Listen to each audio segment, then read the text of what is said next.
Dipa Karmakar, Olympian Dipa Karmakar, তিনি নিজের কথা বলছেন, অনেক ইনসাল্টেড হয়েছি আমরা যখন শুরু করেছিলাম, এটা মেয়েদের খেলা না, এরকম বলা হতো। যদি ইচ্ছে থাকে তাহলে সবকিছু করা যায়। এজ এ জিমন্যাস্ট সবাই জানে, জিমন্যাস্টিক কেউ জানতো না, হ্যাঁ, কিন্তু জিমন্যাস্টিক্স মাদার অফ স্পোর্টস। আমরা জানি যদি জিমন্যাস্টিক সে করে সে সব গেম খেলতে পারে, কারণ জিমন্যাস্টিক স্টার্টিং এইজই 4 থেকে 5 বছরে শুরু হয়। এখন তো বাচ্চারা আরও ছোটোতেও অ্যাডমিশন হয়, কিন্তু জিমন্যাস্টিক্সে কিভাবে অলিম্পিকে যেতে হবে সেই যে দরজাটা ছিল অনেকটা দিনই বদ্ধ ছিল, আমাদেরও সেই রোড ম্যাপ দেখানোর লোক ছিল না। তো শুরু হয় জার্নি 2010-এ।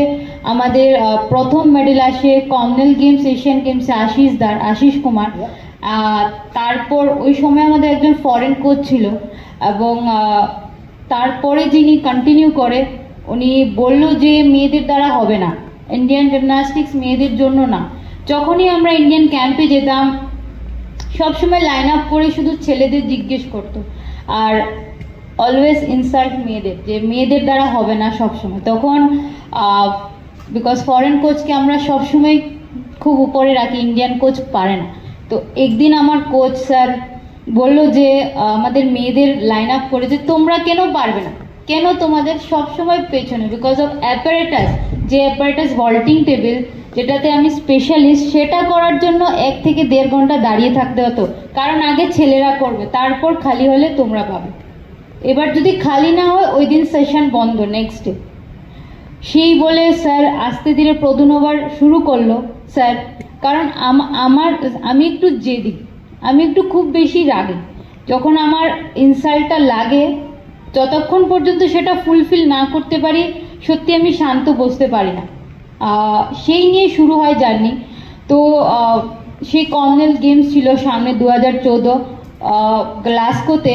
2013-তে আমাদের ক্যাম্প লাগে, সেই ট্রেনিং 1 বছরে, এবং সেই ট্রেনিং আমরা 1 সেকেন্ডও বিন্দুমাত্র কেউ ছাড় দিইনি যে কোনো জায়গায় হোক আমাদের এই বছর মেডেল লাগবেই। কারণ এটা শুধু আমার জন্য না, সেটা আমাদের ইন্ডিয়ান জিমন্যাস্টিক্সের জন্য, মেয়েদের জন্য স্পেশালি।